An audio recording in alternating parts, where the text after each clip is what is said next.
Përshëndetje, zonja e zotërinj, mirë se vini në Skan Live për gjatë ditës së sotme.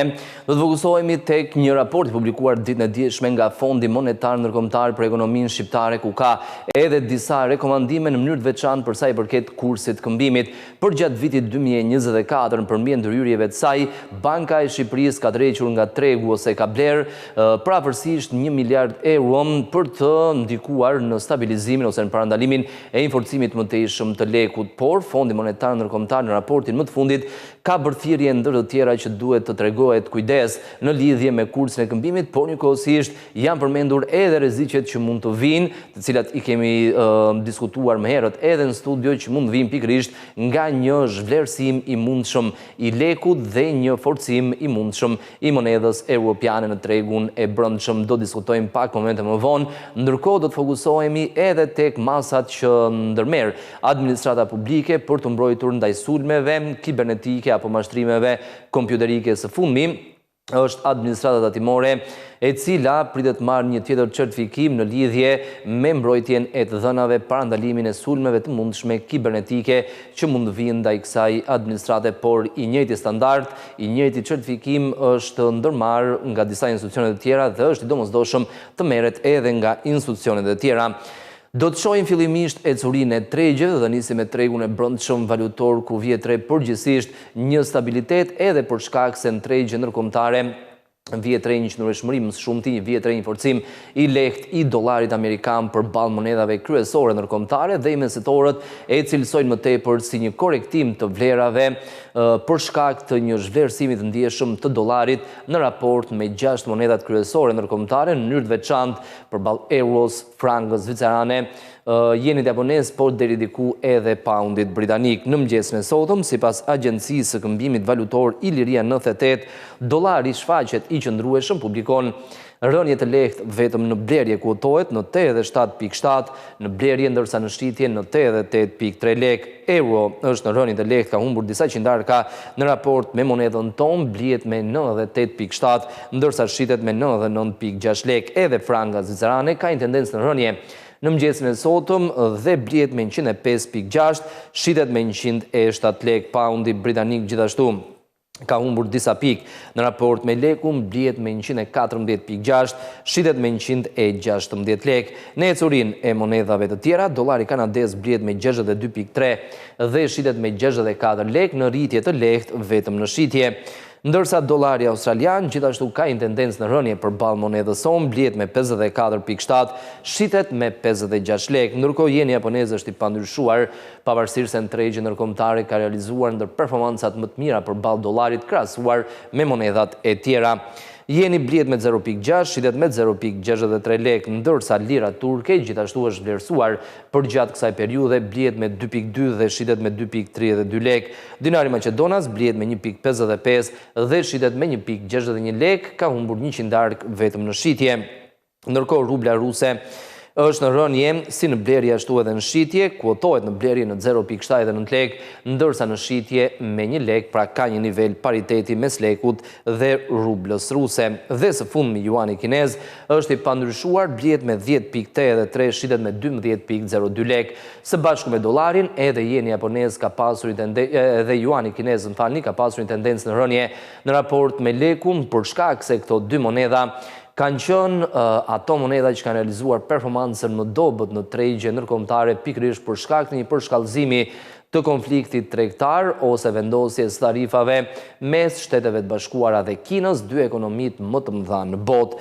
Kjo ishte ecuria e tregut të brendshëm valutor, ndërkohë në tregje ndërkombëtare përgjithsisht vjet re një qetësi në tregun e monedhave dhe një stabilitet gjithashtu në shumicën e tregjeve. Investitorët presin më tepër informacione në lidhje me vendosjen e tarifave, por njëkohësisht presin edhe përfundimin e takimit të Bankës Qendrore Europiane.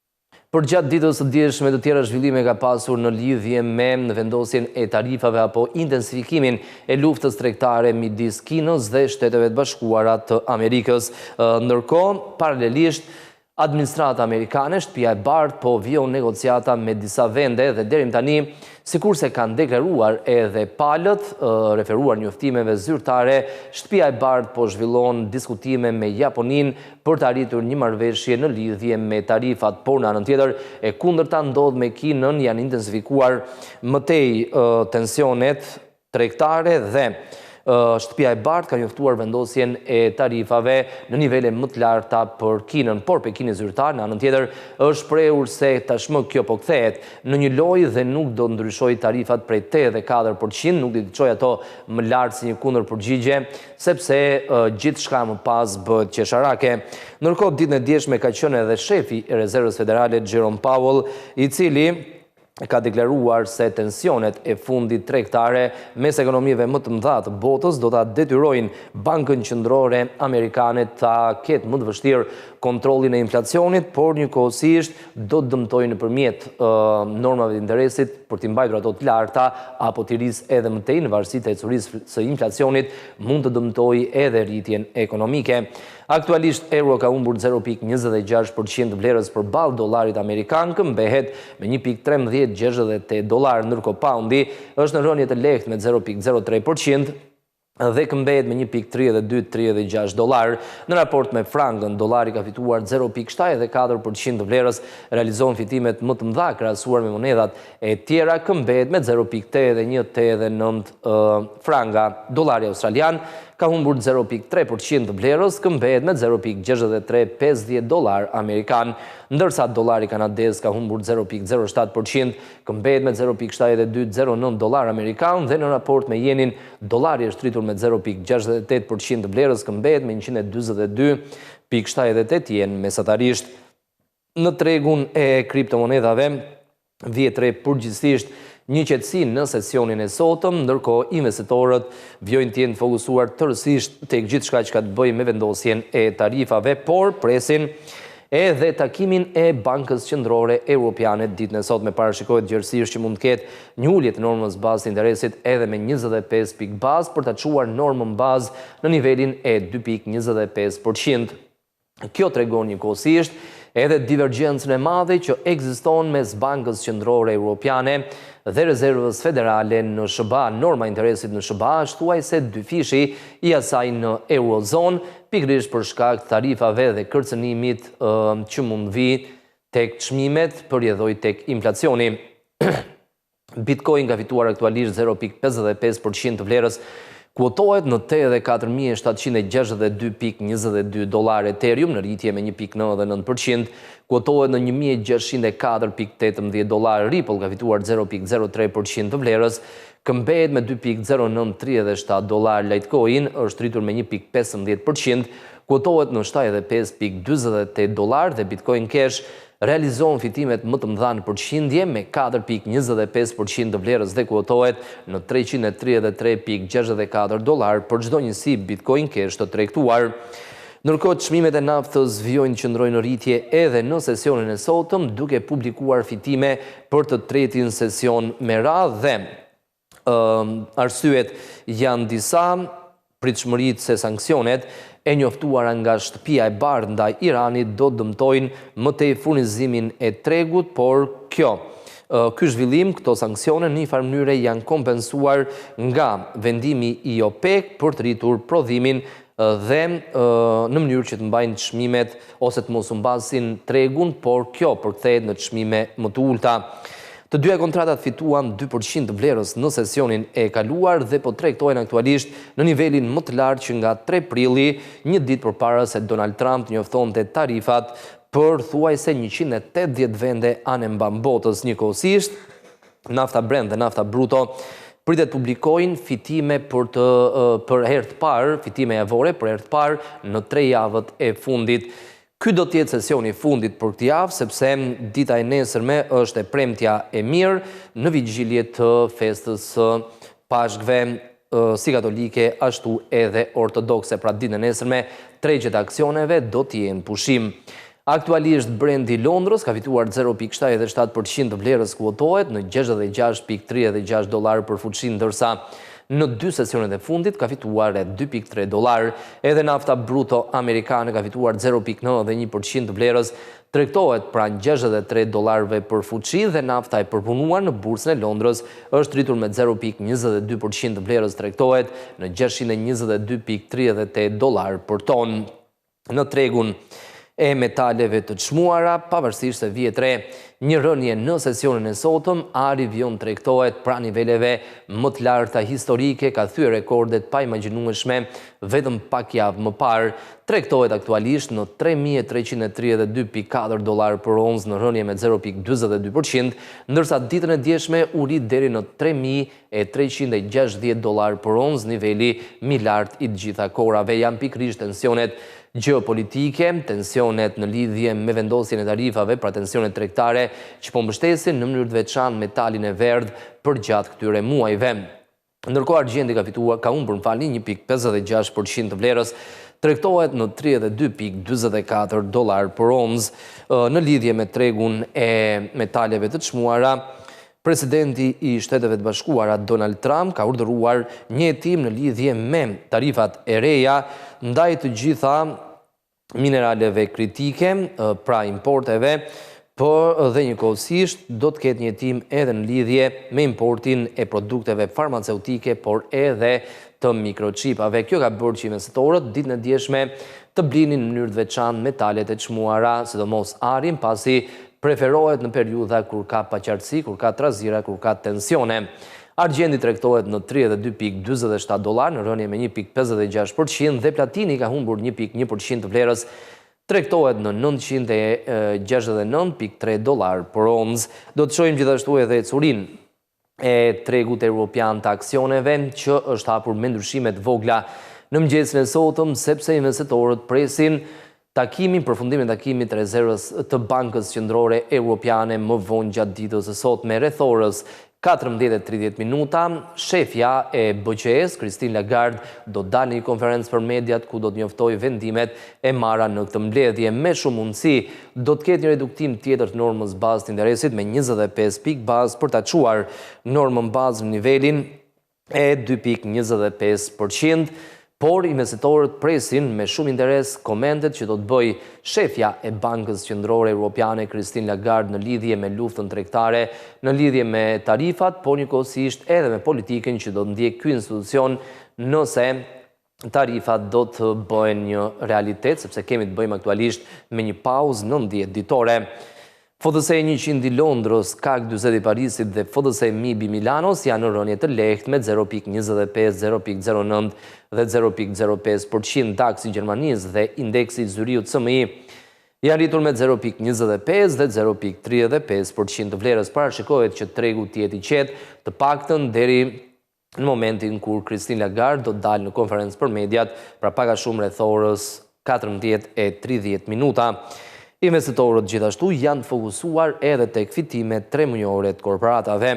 Do të shohim tani edhe curinë e 3 indeksave kryesore në Wall Street në sesionin e kaluar, ku sërish tregu është përballur me paqëndrueshmëri shumë të lartë dhe njëkohësisht investitorët kanë shitur aksione në sektor të ndryshëm. Përjedhoi të 3 indekset janë rikthyer humbjeve të konsiderueshme. Dow Jones ka rënë me 1.73%, Standard & Poor's 500 në rënje me 3.07% të vlerës dhe Nasdaq ka humbur 2.24%. Në momentin kur Donald Trump ka urdhëruar një hetim në lidhje me produktet e importit, produktet farmaceutike, mineralet kritike, por edhe me importin e mikrochipave, Wall Street ka qenë vetëm aktiv dhe përjedhoi ka realizuar humbjet më të mëdha. Shkurtimisht do të shohim edhe curinë e korporatave të listuara në bursën e Frankfurtit në Gjermani, ku Siemens Energy është rritur ndjeshëm me plot 12.58% të vlerës, rritje 2 shifrore, sepse në mëngjesin e sotëm kjo kompani publikoi fitime 3 muajore që rezultuan shumë më të larta se parashikimet e tregjeve, por kemi të bëjmë me periudhën janar-mars, pra 3 muajorin e parë, dhe nuk kanë qenë në fuqi tarifat, por edhe njoftimet për tarifa, sepse kemi të bëjmë me një pezullim 90 ditor, por frika ekziston në tregje. Më pas vjen Siemens, Adidas, Continental dhe Brenntag që janë rritur nga 0.82 deri në 1.9% në performancën më dobët në bursën e Frankfurtit në Gjermani. Humbjet kryesohen nga Sartorius në rënje me 1.87% të vlerës. Heidelberg Materials, Qiagen, Deutsche Post dhe Deutsche Telekom kanë humbur nga 1.03 deri në 1.39%. Kjo ishte curia e tregjeve. Deri në këto momente do të shohim tani disa nga zhvillimet kryesore nga vendi dhe fillimisht do të flasim për sektorin e turizmit në vendin tonë, që ka shnuar një rritje të konsiderueshme në muajin shkurt të këtij viti, duke u rritur parafërsisht me 30%, pra bëhet fjalë për numrin e vizitorëve dhe një rritje me 34.2% të net qëndrimeve krahasuar me shkurtin e vitit 2024, kur përgjatë gjithë vitit u regjistrua një nivel rekord i turistëve në 11.7 milion. Rajoni qendror ka pritur më shumë turistë, ndërsa zonat jo bregdetare kanë përjetuar një interes në rritje. Turizmi në Shqipëri duket se po shënon bilance gjithnjë më pozitive, duke tërhequr një numër të madh vizitorësh nga vendet e rajonit, Europa dhe më gjërë. Sipas të dhënave të publikuara nga Instat në muajin shkurt 2025, strukturat akomoduese shënuan një rritje të ndjeshme të vizitorëve dhe netëve të qëndrimit, krahasuar me të njëjtin muaj vitin e kaluar. Numri total i vizitorëve në Shqipëri u rrit me 29.9%, duke çuar në rreth 118.000 numrin e vizitorëve, si rezident ashtu edhe jo rezident. Vizitorët rezident u rritën me 32.2%, ndërsa ata jo rezident me 26.4%. Sa i përket netëve të qëndrimit, të dhënat tregojnë një rritje totale prej 34.2%. Për këtë sezon, të dhënat tregojnë se turistët kanë preferuar zonat jo bregdetare dhe otelet në afërsitë të tyre, të cilat kanë shënuar një rritje prej 29%. Statistikat tregojnë se rajoni qendror ka patur numrin më të madh të turistëve, me rreth 73.000 vizitorë gjatë muajit shkurt. Pas tij renditet rajoni jugor me rreth 23.000 vizitorë, ndërsa rajoni verior ka arritur në rreth 21.000 vizitorë gjatë këtij muaji. Ndër turistët jo rezident që zgjohen në Shqipërinë si destinacion, Italia zuri vendin e parë me rreth 22% të vizitorëve, duke shënuar një rritje krahasuar me muajin e kaluar. Pas Italisë renditet Kosova me 16%, Gjermania me 7%, si dhe Franca dhe Mbretëria e Bashkuar që kontribuan respektivisht me 4% dhe 6% të turistëve në këtë periudhë. Një tjetër trend i rëndësishëm është rritja e vizitorëve nga vende të tjera europiane, të cilat përbënin 45% të totalit të turistëve të huaj. Instat njofton gjithashtu se norma e shfrytëzimit të dhomave në otele arriti 16.5%, duke shënuar një rënje të lehtë nga 16.7% në shkurt të 2024-s. Gjithashtu shihet se akomodimet e tjera për pushimet afatshkurtra kanë shënuar një rritje të ndjeshme, sidomos nga vizitorët jo rezident. Këto shifra tregojnë se Shqipëria po tërheq gjithnjë më shumë turistë nga tregje të ndryshme. E ndërkohë edhe kodi doganor do të ndryshojë me qëllim lehtësimin e procedurave për operatorët ekonomik dhe parafrimin e mëtejshëm në kuadër të aderimit në Konventin e Tranzitit Përbashkët. Gjithashtu, projekt ligji i hedhur tashmë për konsultim publik synon qartësimin e aplikimit nga autoritetet doganore të sanksioneve për shkeljet e kodit doganor. Qeveria ka iniciuar ndryshime ligjore në kodin doganor shqiptar, të cilat synojnë qartësimin, plotësimin, saktësimin dhe harmonizimin e disa dispozitave, me qëllim lehtësimin e procedurave për operatorët ekonomik në aspektin procedurial, nga pikpamja e regjimeve, garancisë, origjinës, ankimit, pagesës së kamatvonesave për detyrimet e papaguara, sanksioneve, ashtu dhe në atë të parafrimit të mëtejshëm në kuadër të aderimit në Konventin e Tranzitit të Përbashkët. Gjithashtu, projekt ligji i hedhur për konsultim publik synon qartësimin e aplikimit nga autoritetet doganore të sanksioneve për shkeljet e kodit doganor, eliminimin e qëndrimeve subjektive të administratës apo auditeve në përgjithësi. Ndryshimet më të prekshme lidhen me disa korrigjime që janë bërë pjesës së shkeljeve, duke mënjanuar përfshirjen e të njëjtave parashikimeve në dy nene, si dhe është vendosur një limit për kamatvonesën për detyrimet e papaguara. Sipas projekt ligjit, shuma maksimale e kamatvonesës që zbatohet nga autoritetet doganore nuk duhet të tejkalojë shumën e detyrimeve të importit ose eksportit, mbi të cilat zbatohet kamatvonesa. Sipas draftit, për të mundësuar autoriteteve doganore të kryejnë analizën e duhur të riskut dhe kontrollet e duhura të bazuara në risk, është e nevojshme të sigurohet që operatorët ekonomik tu ofrojnë atyre të dhëna dhe informacion para mbërritjes në lidhje me mallrat jo shqiptare në formën e një deklarate përmbledhëse hyrjeje. Mundësia për të paraqitur një deklaratë doganore ose një deklaratë për magazinim të përkohshëm në vend të një deklarate përmbledhëse hyrëse duhet të jetë e disponueshme vetëm nëse autoritetet doganore ku paraqiten mallrat e lejojnë këtë.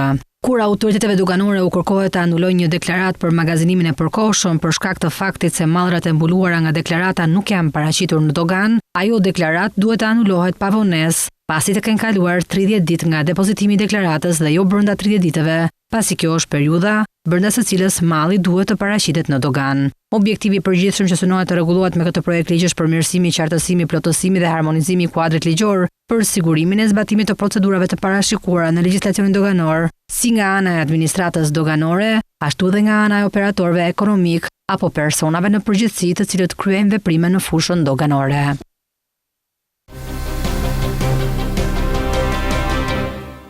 Tani do t'idhemi drejt për drejti me një aktivitet që zhvillohet në këto momente, bëhet fjalë për fuqizimin e inteligjencës artificiale në shërbimet publike digjitale për modernizimin e administratës publike. Në çdo bankë nxënësi.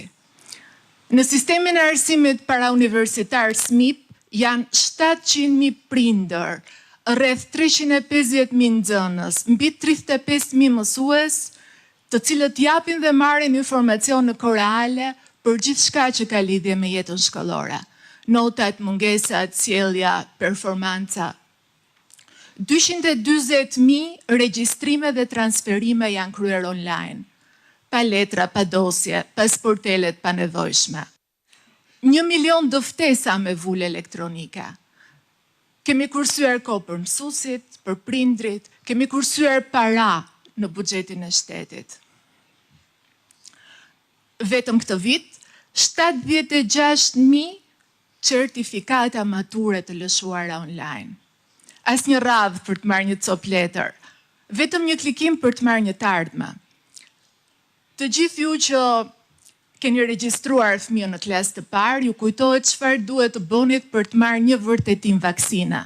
Do shkonit ajo qendra shëndetësore, do prisnit të vinte punonjësi, do hape ai regjistri madh me ato fletët, do gjende emri i fëmijës, do mbajshin shënim vaksina, do bëj vërtetimi, e gjitha kjo i përket të kaluarës. 30.000 vërtetime vaksinash kanë informuar sistemin SMIP fal ndërveprimit të sistemeve shëndetësore dhe atyre arsimore. Në shëndetësi nuk kemi ndërtuar vetëm spitale moderne, kemi krijuar një ekosistem të integruar shëndetësor. Qytetarët marrin receta elektronike, planifikojnë vizitën e tyre si atë bazë ashtu dhe atë të avancuar, marrin të gjitha raportet mjekësore me vulë digjitale. Mjekët kanë në dispozicion sisteme dhe të dhëna që i ndihmojnë që ta trajtojnë pacientin më mirë, sepse në një sistem që funksionon shërohet më shumë dhe pritet më pak. Dhurimi i gjakut është një akt që shpëton jetë. Falë sistemit implementuar, qytetari mund të planifikojë dhurimin e radhës, por dhe merr njoftim kur grupi i tij i gjakut është në mungesë, duke bërë diferencën në momentin e duhur për atë që ka vërtet nevojë. Për sipërmarrësin koha është para. Ne kemi ndërtuar një shtet që nuk e pengon sipërmarrjen nga burokracia. Regjistrimi i biznesit realizohet në pak minuta. Shitjet deklarohen në kohë reale online. Tatimet deklarohen dhe paguhen online. Të gjitha faturat janë elektronike. Shteti nuk është pengesë, është një partner. Lejet, licencat, aplikimet nuk janë më labirinte, janë procese të qarta, të gjurmueshme dhe shumë transparente. Sepse në një ekonomi në rritje, nuk mbahet dot peng sipërmarrja me letrat panevojshme. Revolucioni digital ka prekur një nga shtyllat më të vjetra, por dhe më jetike të ekonomisë shqiptare, fermerin shqiptar. Dikur me dosje në krah, rrugë të gjata, një sportel që të mbyste nga burokracia. Tashmë fermerët aplikojnë për skemat mbështetëse online me vetëm një klik. Janë mbi 80.000 aplikimet të tyre që e tregon qartë që fermeri shqiptar ka hyrë në epokën digjitale. Ne po ndërtojmë një sistem të integruar të dhënave të turizmit, i cili do të mundsojë një përvojë moderne, por dhe të besueshme për një Shqipëri që rritet çdo ditë mbi themelet e digitalizimit. Digital wallet ose portofoli digital i qytetarit është një nga komponentët më të rëndësishëm të planit të rritjes. Ky nuk do t'jetë vetëm një aplikacion, ky do t'jetë një mjet i sigurt, i besueshëm, sipas standardeve më të mira të Bashkimit Evropian, i cili do të mundsojë aksesin në dokumentet më të rëndësishme personale. Nga patentat, e verifikimi moshës, te diploma e shkollës, te gjitha licencat, çdo gjë do të merret menjëherë nga kudo edhe në çdo kohë. 620 miliard lek janë kursyer nga xhepat e qytetarëve, bizneseve, por dhe nga buxheti i shtetit. 7.600 vite pritjen ato radhët pa nevojshme. Baras kjo me 25.000 rrotullime të plota rreth botës. 75.5 milion flet letër nuk janë përdorur. Nuk kemi mbrojtur vetëm disa pemë, kemi mbrojtur një pyll të tërë. Për shqiptarët jashtëdheu, digitalizimi ka fshirë distancat dhe ka kursyer para. Dikur duhet bëje një udhëtim për të marrë një vërtetim. 57 milion euro janë kursyer në xhepat e shqiptarëve jashtëdheut, nga biletat, nga shpenzimet e këtyre udhëtimeve, nga lënia e ditëve të punës.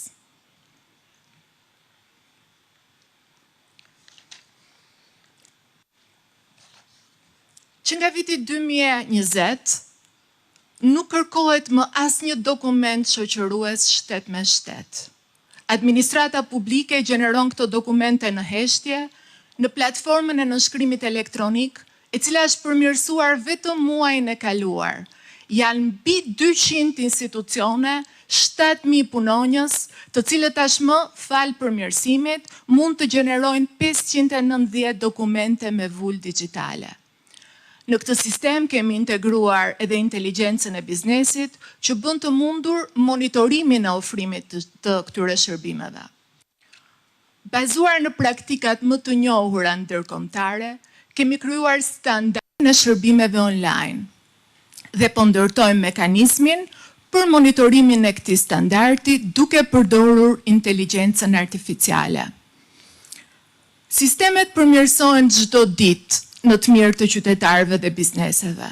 Vetëm javën e kaluar kemi lançuar sistemin e përmirësuar të lejeve të ndërtimit.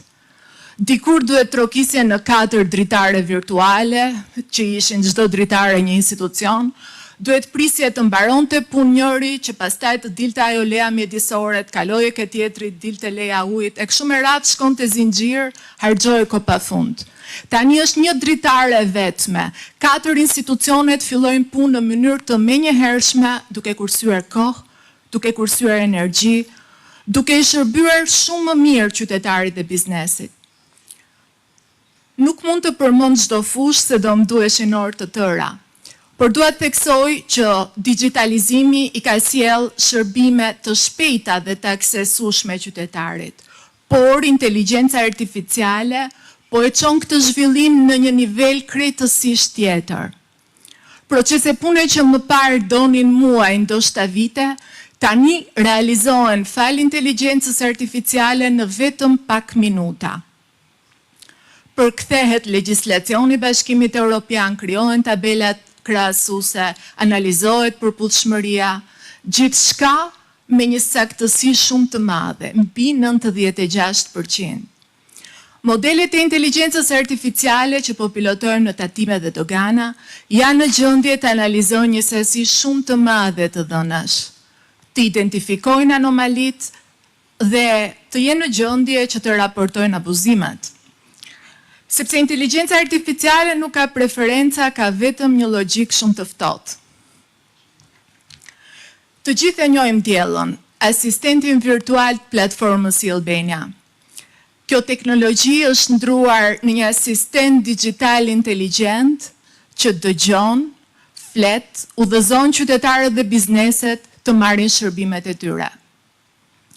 Por nga sot Diella është bërë edhe me zgjuar, sepse na jep në mënyrë proaktive 54 shërbime me vulë elektronike që merren menjëherë fal digitalizimit të arkiveve fizike. Platforma ndërveprimit, megjithëse e padukshme për qytetarët, është arkitektura bazë e infrastrukturës digjitale në shtetin shqiptar. Janë 63 sisteme që shkëmbejnë të dhëna në kohë reale mes tyre, duke bërë të parambushen mbi 75% të formularëve.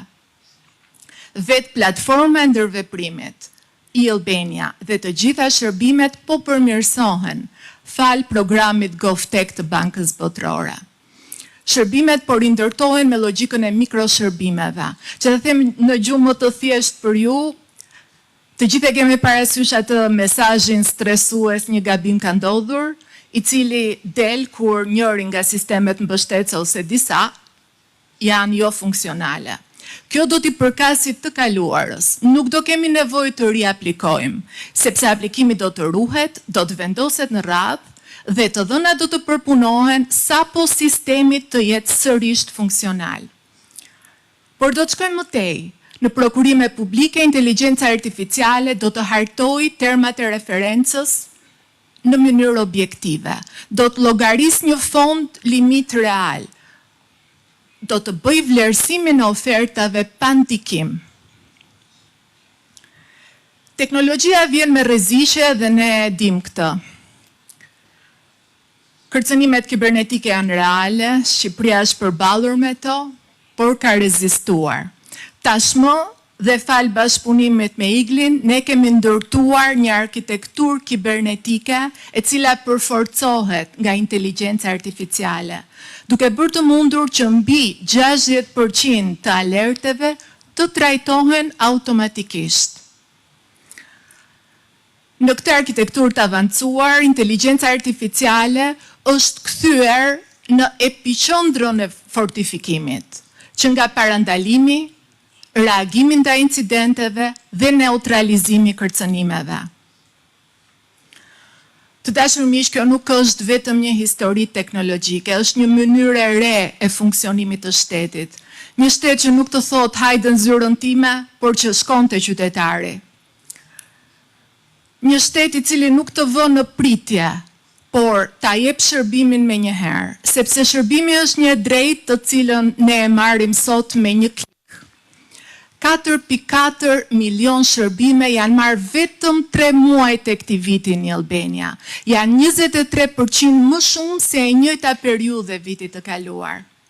Çdo muaj merren mesatarisht 1.2 milion shërbime. Kjo është ajo Albania që nuk punon. Por duhet ta dim që digitalizimi nuk është një projekt që ka një fillim, ka dhe një fund. Është një rrugtim që kërkon vizion, përditësim, por edhe përullësi për të mësuar nga gabimet. Ne jemi të ndërgjegjshëm që çdo klikim që dështon është një zgënjim, por jemi po aq të vendosur që të përmirësohemi çdo ditë. Dhe në këtë rrugtim të vështirë por të bukur, dua të theksoj një fakt shumë të rëndësishëm. Transformimi digital i shtetit shqiptar do të ishte i pamundur pa një vizion politik të qartë, të guximshëm dhe të palëkundur. Kryeministri Edi Rama ka besuar në këtë drejtim shumë kohë më parë se digitalizimi ishte një trend global. E ka ndërtuar themelet e një filozofie ku shteti nuk duhet të jetë një kështjellë e mbyllur, po një shërbim i hapur, i drejtë për qytetarët, duke e bërë shtetin transparent dhe human. Po fal këtij vizioni, Shqipëria nuk është sot një vend që kopjon zgjidhjet e të tjerëve, por i krijon vetë ato. Platforma e-Albania, modeli inteligjencës artificiale për parafrimin e legjislacionit në BE, modelet me të cilat po punojmë për prokurimet, janë një shembull i qartë në rajon dhe më gjerë, sepse pas tyre nuk kanë thjesht një ekip teknik, kanë një vizion politik që nuk ka frikë nga sfidat dhe beson fuqishëm në shtetin e të ardhmes. Por ky rrugtim do të ishte i pamundur pa suportin e partnerëve tanë. Falenderoj Bankën Botërore dhe programin GovTech, Departamentin Amerikan të Shtetit, Microsoftin, Ambasadën Franceze, Institutin Tony Blair për ndryshim global, për ekspertizën e tyre të padiskutueshme. Falenderoj dhe stafin e Akshit, të cilët punojnë në mënyrë të padukshme, por bëjnë një punë jashtëzakonisht të madhe me përkushtim dhe me ekspertizën më të mirë që ekziston sot në treg. Të dashur miq, shteti digital nuk është luks, është një domosdoshmëri e kohës. E mbi gjitha është një drejtë që i takon qytetarit. Ne në Shqipëri e kemi nisur këtë rrugë me përkushtim teknik, me mbështetje politike të palëkundur dhe do ta çojmë përpara me vendosmëri, por edhe me pasion. Jo për teknologjinë, po për njerëzit. Jo për të ndjekur botën, po për të qenë pjesë aktive e saj. Dhe unë tani do t'ju lutem Enios, drejtorit të inteligjencës artificiale në AKSH, të na tregoj sa e zgjuar është Bërdiella ditë e fundit.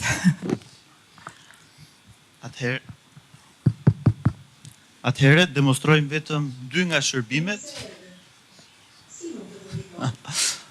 Faleminderit Diella. Atëherë demonstrojmë vetëm 2 nga shërbimet, të cilat gjenerohen nga Diella në kohë reale. Nisem me të parën. Dua një certifikat personale.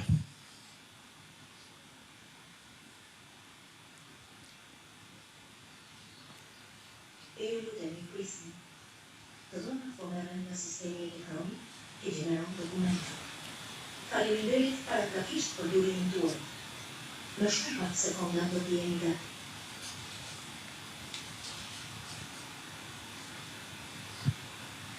Ju lutem, fikoni butonin shkarko për të përfunduar procesin dhe për të marrë certifikatin tuaj personal. Atëherë në këtë ambient test pam se si me një komandë të vetë me zanori Diella është aftë që të thrasi shërbimin e dur dhe të përcaktoj shërbimin e dur. Testojmë edhe një shërbim tjetër për demonstrim. Diella, dua një certifikat familjare.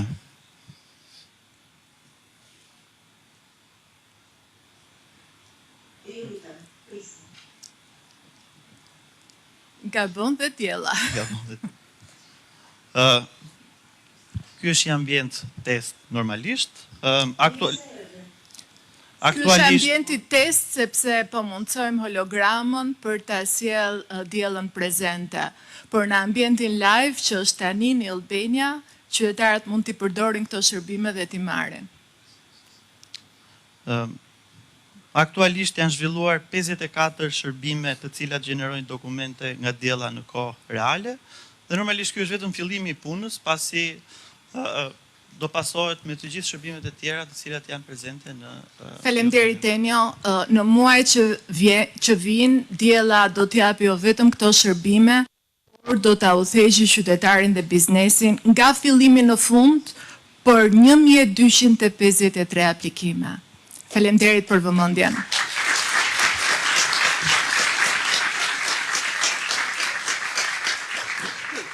I jepet fjala Ministrit Ekonomisë, Kulturës dhe Inovacionit, zotit Blendi Gonxha.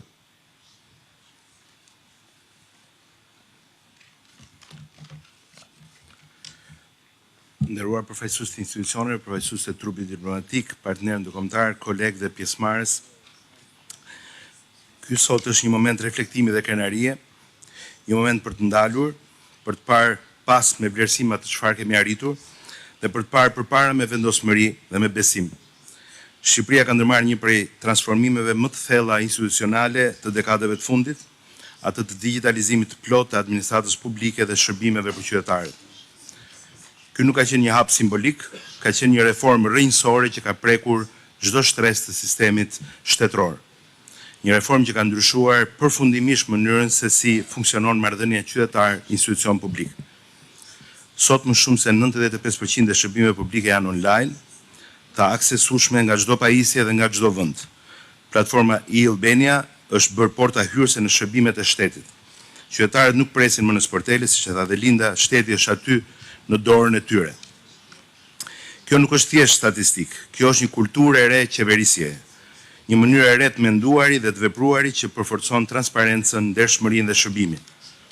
Dhe ajo që e bën këtë rritje edhe më të fuqishme, është fakti se nuk është ndërtuar me një model të importuar, është ndërtuar me ekspertizë vendase, me përkushtim institucional, me partneritet dhe me një vizion të qartë për një shtet që respekton kohën e qytetarit. Digitalizimi është sot kolona kurizore e administratës shqiptare, por ai është gjithashtu platforma mbi të cilën po ndërtohet inovacioni ynë i së ardhmes.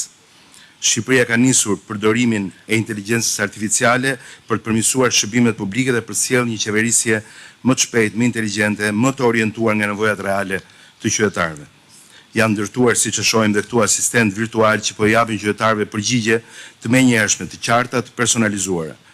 Po analizohen të dhënat për të rritur efikasitetin edhe në vendimmarrje. Po forcohen sistemet e sigurisë kibernetike dhe për të mbrojtur gjithçka që ne kemi ndërtuar me kaq përkushtim. Ky është vetëm fillimi. Sot Shqipëria nuk është më vendi që përpiqet të arrijë të tjerët. Shqipëria është një vend që shikohet si shembull në rajon dhe më gjerë, si qasje ndaj digitalizimit dhe inovacionit që po merret tashmë dhe si model nga të tjerët. Dhe kjo është arritur me punë, me durim dhe me besimin se teknologjia është e ardhmja, jo vetëm e administratës sonë, por e gjithë zhvillimit shoqëror dhe ekonomik.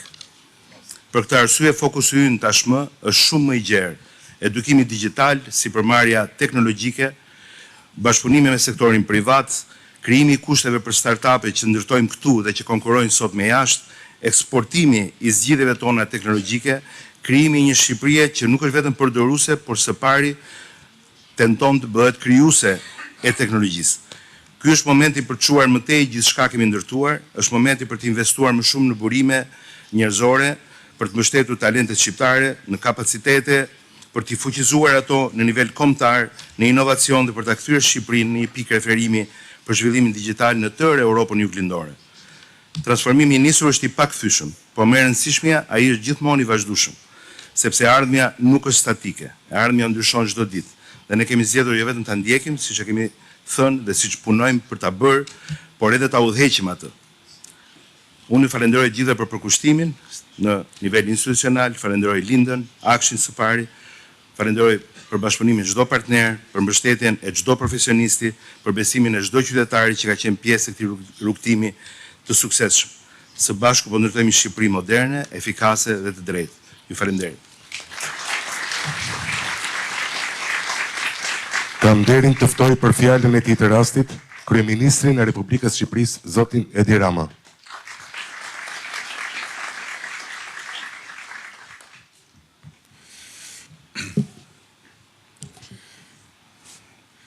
Përshëndetje të gjithëve, është vërtet shumë krenari sa herë që na jepet mundësia të qëndrojmë për një moment dhe të shohim rrugën që kemi bërë dhe që bëjmë vazhdimisht drejt një transformimi historik të bazuar tek teknologjia. Dhe ajo që ka ndodhur në dekadën e fundit është e jashtëzakonshme dhe kjo është kaq e vërtetë sa që Shqipëria konsiderohet si një vend lider në rajon për sa i përket digitalizimit të shërbimeve publike dhe në çdo klasifikim europian ne jemi mbi mesin e klasifikimit, çka duke pasur parasysh se nga çfarë humnere e nisëm ngjitjen, e bën edhe më spektakolar këtë transformim. Një transformim që pa diskutim ka në radhë parë emrin e drejtueses së Akshit, Linda Kaçanajt, e cila ka udhëhequr qysh në ditën 1 kur faktikisht Akshi ishte një agjenci fantazm dhe kur platforma që sot jep 95 apo më shumë % të shërbimeve drejt për drejt online, jepte një grusht simbolik edhe qesharak shërbimesh dhe ka arritur të krijojë një skuadër që sot është me të vërtet një skuadër e cila i shërben shtetit, por ama është lider në treg për sa i përket kapacitetet veta profesionale. Dhe nga ana tjetër, pa diskutim që në këtë proces nuk mund të mos vlerësoj edhe ata që Linda përmendi, sepse ky është një proces që kushton. Dhe Shqipëria tani ka filluar të krijojë kapacitete financiare të konsiderueshme në raport me ambicien e vet. Por deri para pak kohe ka qenë e domosdoshme mbështetja që fatmirësisht e kemi gjetur nga disa partnerë. Është jo e lehtë të kthesh mbrapa ato pamje që ishin bardhëzi dhe që sot edhe për ne që i kemi jetuar në të përditshmën tonë deri përpara një dekade, duken sikur janë pamjet luftës dytë botërore, qenë një realitet shumë i zymt, por trashëgimia e atyre pamjeve në formën e arkivave, në formën e depove, në formën e magazinave dhe të vrimave ku ishin bërë lesheli dokumentat e shtetit, është një trashëgimi ende që peshon dhe që na e vështirëson procesin, pasi digitalizimi i plot i atyre arkivave është një domosdoshmëri që të gjitha shërbimet të mund të merren në kohë reale. Siç do të merren 54 shërbime drejt për drejt me vulë elektronike, vetëm me një kërkesë zanore ndaj diellës. Ama nga ana tjetër, janë 3.3 milion përdorues. Pra faktikisht gjithë shqiptarët që janë aktiv brenda apo jashtë vendit përdorin platformën dhe bizneset të gjitha përdorin platformën dhe prej vitit 2020 janë dhënë 49 milion shërbime. Tani parafityroni 49 milion qëndrime radhë. 49 milion kontakte sy më sy e vesh më vesh, frym më frym me shtetin në për sportele. 49 milion radha. 49 milion raste ku mundësia për të dalë të stresuar nga kontakti apo edhe për të pasur ndjesinë e një dore që të futet në pantallona për të kërkuar lek, është një mundësi reale. Të gjitha këto të eliminuara. Të eliminuara bashkë me mortjen e korrupsionit endemik, që ishte një mortje që e persekutonte Shqipërinë në çdo sportel, në çdo hap. Nuk ekziston më. Ne kemi bërë një audit ndërkombëtar të platformës për të kuptuar deri në fund se çfarë ka prodhuar ky transformim. 620 milion euro të kursyeera për qytetarët dhe për bizneset, vetëm nga ky transformim, vetëm nga asgjësimi i radhave, vetëm nga kursimi i kohës, 1 miliard kilometra rrugtim, 1 miliard kilometra rrugtim, vajtje, ardhje, njerëzish për të marrë dokumentat. Ose, se kjo më pëlqen, na e kanë vënë përpara si një shembull auditorët, 25.000 xhiro rreth tokës. Të gjitha këto përfshin edhe shërbimet konsullore. Ata që jetojnë jashtë kanë kursyer 57 milion euro nga fakti që mund t'i marrin shërbimet nëpërmjet platformës dhe më e rëndësishme akoma, ata që jetojnë jashtë mund t'i marrin njësoj shërbimet si ata që jetojnë brenda, pa pasur nevojë të presin ditën kur do vinë në Shqipëri për të shkuar në radhë, për të shkuar te sporteli dhe për të bërë pjesëmarrësin në ato skenat e tmerrshme, besoj duhet akoma t'i mbani mend, të sezoneve të verës, kur në mes të vapës dyndeshin njerëzit nëpër sportele për të marrë shërbime. Dhe bëj një llahtar sikur ishin refugjat në ndonjë kamp lufte që pristin që luftonin mbrapa kamionit ushqimeve. Por ajo që është e rëndësishme sot të thuhet është çfarë po bëjmë aktualisht dhe çfarë do të kemi në dispozicion në vitet që vinë. Tani më Akshi ka marrë edhe flamurin e inteligjencës artificiale.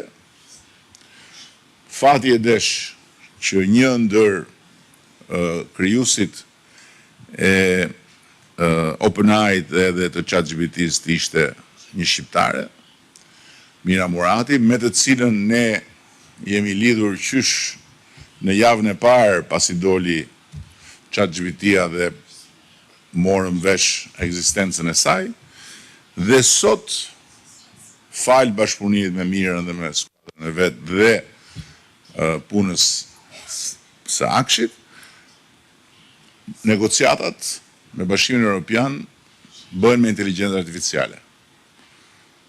Është vendi i parë që përdor inteligjencën artificiale për të bërë negociatat me Bashkimin Evropian dhe fal inteligjencës artificiale, transferimi i gjithë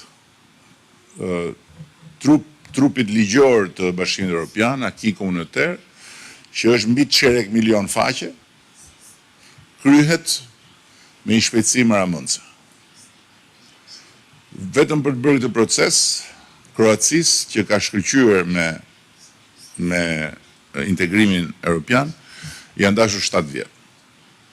Ne do ta mbyllim të gjithë procesin brenda afatit që kemi dakordsuar me Komisionin Evropian 2027, dhe po të shikoni fluksin e informacionit që vjen në kohë reale nga modeli inteligjencë artificiale, i cili bëhet gjithmonë më i mençur, dhe sot kemi faktikisht nëse e nisëm me një përpikmëri 90%, sot e kemi përpikmëri 99% në transferimin e bazës ligjore të BE-s në gjuhën shqipe, po jo vetëm kaq, por edhe në disa procese tjera që bën modeli, siç është komplementariteti me legjislacionin ekzistues, mbi vendosjet e tjera, është vërtet spektakolare. Është vërtet spektakolare. Dhe përtej kësaj ne kemi futur tani inteligjencën artificiale në Ministrinë e Drejtësisë si një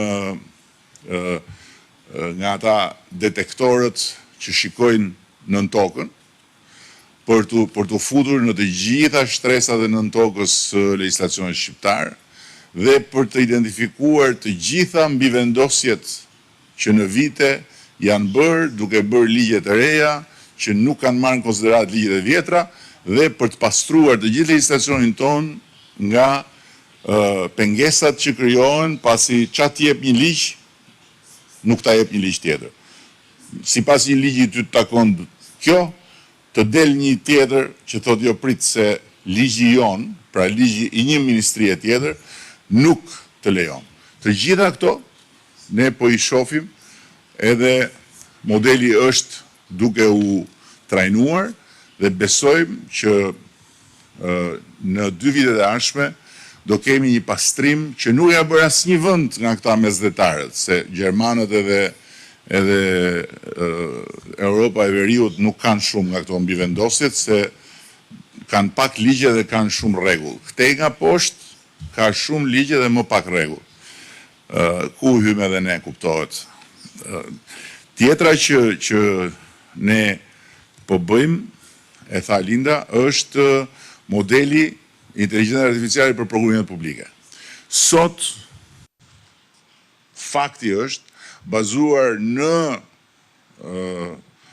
raportin e Sigmës, që është instrumenti i Bashkimit Evropian për të monitoruar një sër aspektesh të qeverisjes ku përfshihen dhe programimet publike, ne jemi lider në rajon për programimet publike.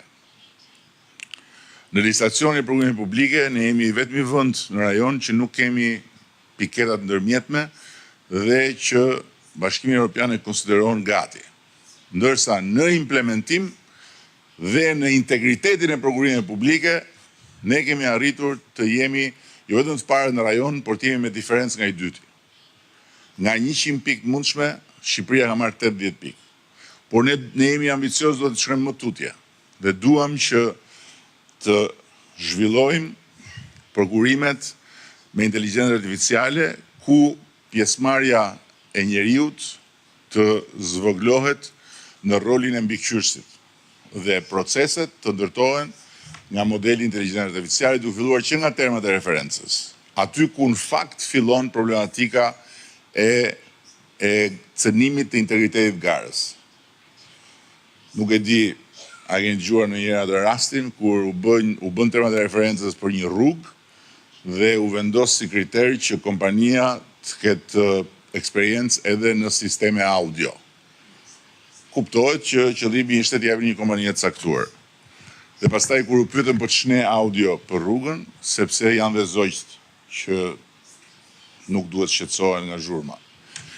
Pra të gjitha këto, modeli, duke pas parasysh që ne kemi ndërtuar një sistem të bazuar tek njeriu që termat e referencës duhet të filtrohen nga Agjencia për Programimin Publik, dhe kjo e ka ulur në mënyrë të ndjeshme arbitraritetin në termat e referencës, gjë që na ka arritur shumë në raport me vendet e tjera të rajonit, por këtë tani do ta përdorim si bazë për trajnimin e modelit të inteligjencës artificiale. Tjetra është sektori i të ardhurave në tatimin dhe ndogana. Fiskalizimi ka qenë një hap i rëndësishëm, por i pamjaftueshëm dhe i paplot pa hapin që tani po hedhim me inteligjencën artificiale në analizën në kohë maramëndse për nga shpejtësia të gjitha transaksioneve dhe në identifikimin e problematikave me transaksionet. Që do thot një inspektoriat i taksave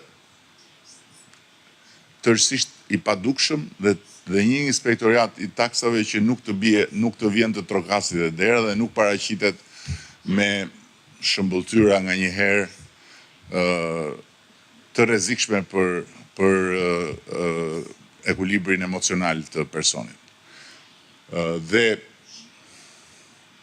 në një kohë shumë të shpejt, brenda këtij viti, ky model do të jetë funksional dhe modulet e tij do të zhvillohen në vazhdimsi. Kështu që do të kemi një pamje në kohë reale, siç kemi ekranin këtu, të gjitha transaksionet që ndodhin në Republikën e Shqipërisë, të gjitha kompanive dhe me sinjale, njësoj siç sinjalizojnë inspektorët real të këtij syri inteligjent mbi të gjithë Shqipërinë për të na thënë se ku po bëhet një lojë me të ardhurat që i takojnë shtetit. Elementi tjetër është kontrolli mbi territorin. Ne kemi dy aspekte. Njëri aspekt është monitorimi i territorit, aspekti tjetër është përshpejtimi dhe integriteti i procesit të legalizimeve që kam betur në pjesën e vetë fundit. Kemi kryer 270.000 legalizime, janë dhe 60.000 tjera në proces, dhe këtu dua të sjellë në vëmendje që kemi tani më një agjenci tjetër. Dhe në kohë reale do të vi fotografia jote duke buzëqeshur teksa nga adrenalina e rritur je duke ecur më shpejt se ç'duhet, me një këshill që të ulësh shpejtësinë, edhe me një informacion se ku duhet paraqitesh dhe kur për të paguar gjobën. Me fotografi.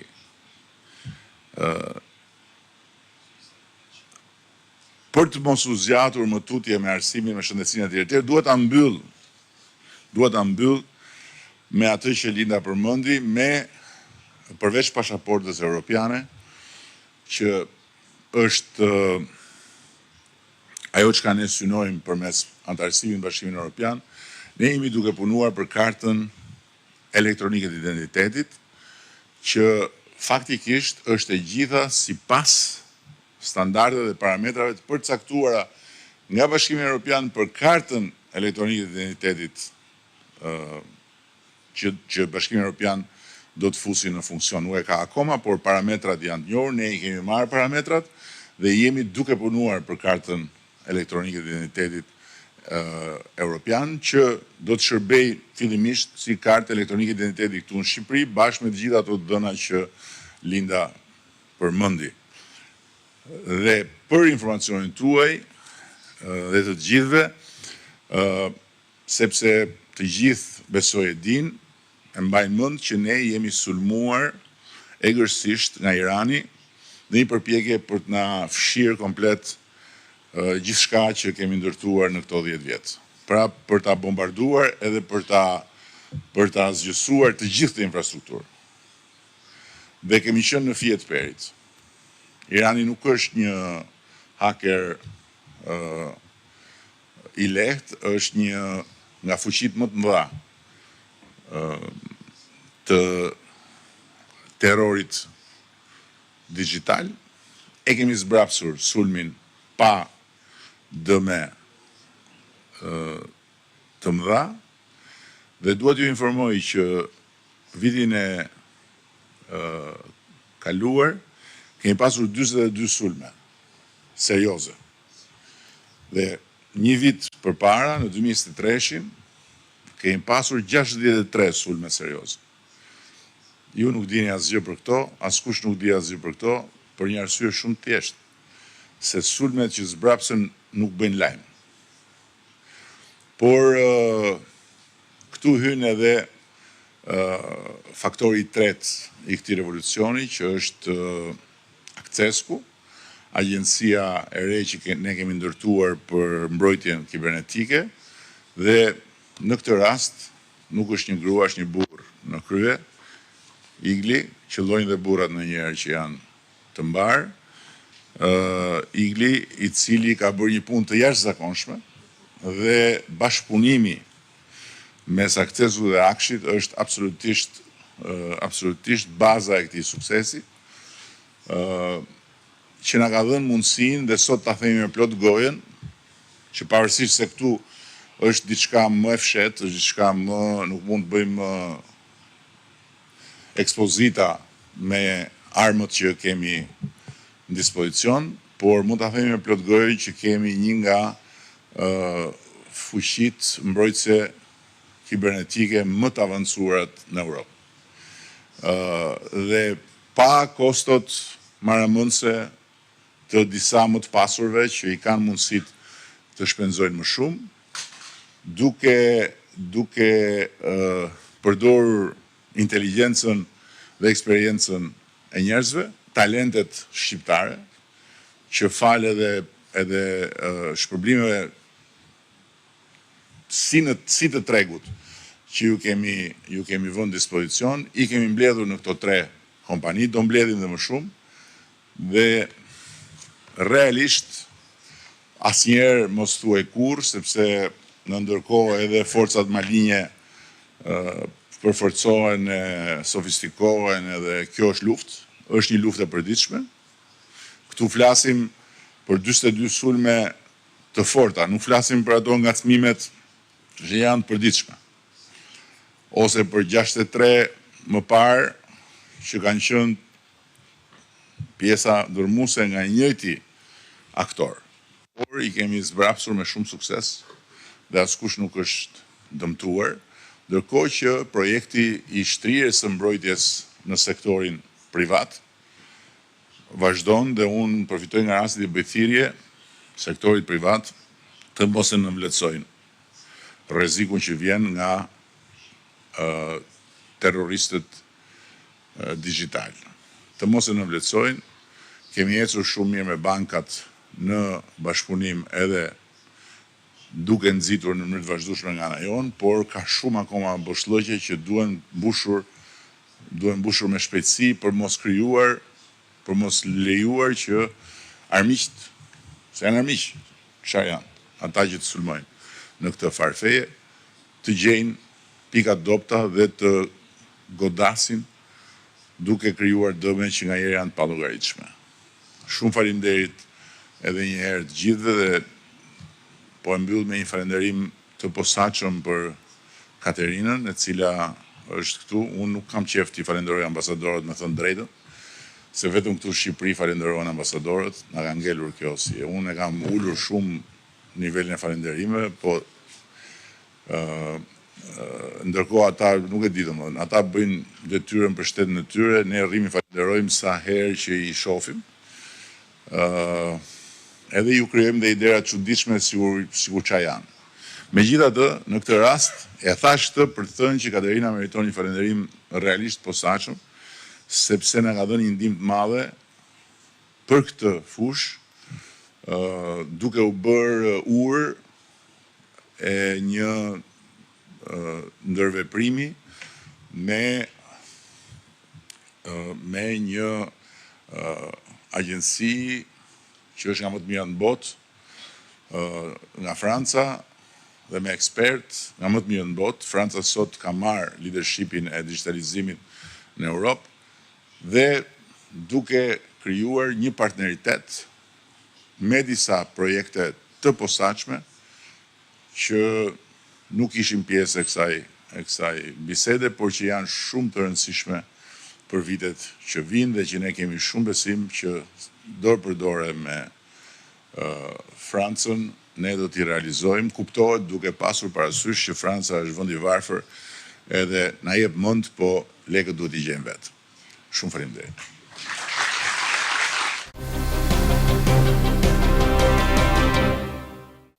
Ndoqëm fjalën e kryeministrit Edi Rama në aktivitetin me temë fuqizimin e inteligjencës artificiale në shërbimet publike në vendin tonë. Dhe ne në studio do diskutojmë më gjërësisht pikërisht në lidhje me këtë temë me zotin Edvin Stefani, ekspert i taksave. Zoti Stefani, përshëndetje, mirë se erdhët. Faleminderit. Ta nisim fillimisht me temën me cilën u zhvillua edhe aktiviteti fuqizimi i inteligjencës artificiale në shërbimet publike në vendin tonë. Sa të rëndësishme janë duke parë gjithmonë realitetin shqiptar? Nuk do të thosha në lidhje vetëm me realitetin shqiptar, inteligjenca artificiale ka fuqizuar shumë, por mund desha të sqaroj diçka teknike dhe i referohem këtu punimeve të John Searle ose të Universitetit të Oxfordit në lidhje me inteligjencën artificiale. Ne duhet kuptojmë që ashtu si çdo person ka dy nivele të zgjidhjes së një problematike. Referenca në kohë e informacionit të gatshëm dhe përpunimi i tij dhe dhënia kuptim e çështjeve të caktuara. Pra, në këtë mënyrë funksionojnë njerëzit. Në pjesën e parë, inteligjenca artificiale është shumë herë më mirë se sa individi. Jo shumë herë, do thosha, por do të është vite drite larg. Sigurisht. Megjithatë, në pjesën e kuptimit të çështjeve, domethënies së çështjeve, flas për semantikën e brendshme, është një term që përdoret në filozofi për këtë çështje, ajo nuk ka lidhje me këtë çështje. Çfarë do të thotë gjithë kjo që them unë? Kjo do të thotë që në radh parë do t'ja ndjejmë leverdin inteligjencës artificiale, sepse për shembull një drejtor tatimesh i cili nuk e ka kapacitetin të mbledhë gjithë informacionin për atë që po ndodh, ndërkohë që inteligjenca artificiale e arrin ta përpunojë, ta përmirësoj sipas një algoritmi të caktuar, i cili kërkon një qëllim. Dhe mirë, po qëllimin do të hapi administratori. Humani sërish. Pra, qëllimin do të hapi administratori. Dhe kjo është ajo marrëdhënia midis inteligjencës artificiale dhe individit i cili në fund të fundit është ai që ka një rol aktiv. Pra, duhet të them që nuk mund ta nënvlerësojmë dot faktin që tani